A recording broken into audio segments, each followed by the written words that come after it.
strap yan. Ayan. Durog na yung strap niya. Yan. Yan. Papalitan natin yan. Yung kulay puti lang yung puti niya na leather. Ngayon, siyempre,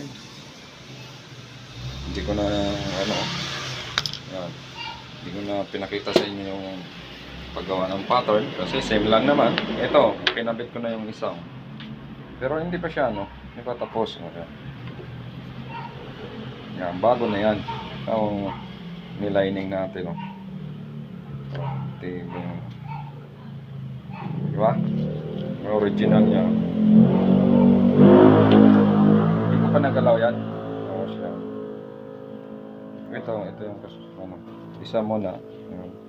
Siyempre, pag nagawa tayo ng mga strap ng sandals na magpapalit kayo, siyempre, isa-isahin mo lang para mayroon kang kopyahan. Ayan.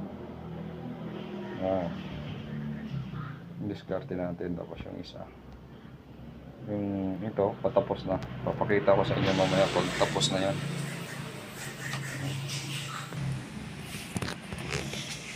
Yan. Yan ang kaibahan yan. Yan o. Ginawa ko na. Yan. Ito. Ito.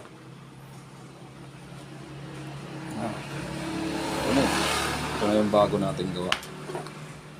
Yan.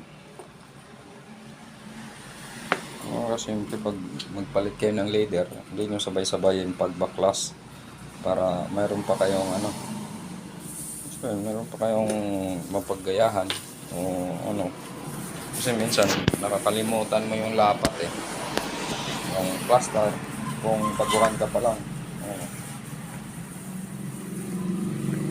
Ganda.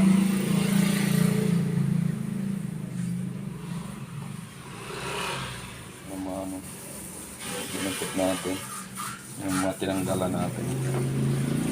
Tapos ito yung nakakabit dyan. Yung nakakabit dyan. Yung isa hindi ko pa binaklas.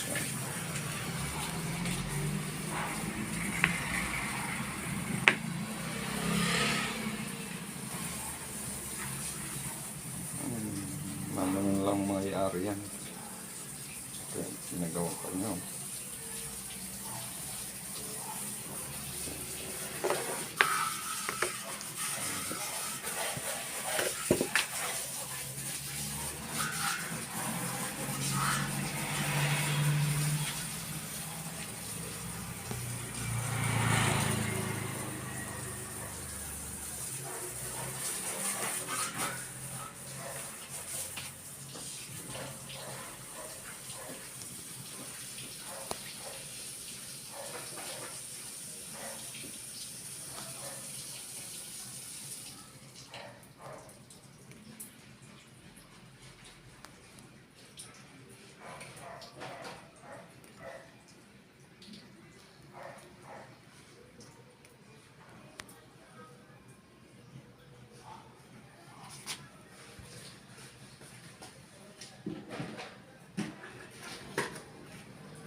Yan pinagkaibahan. Yung ito, nagawa na natin yan. Gawa na isa.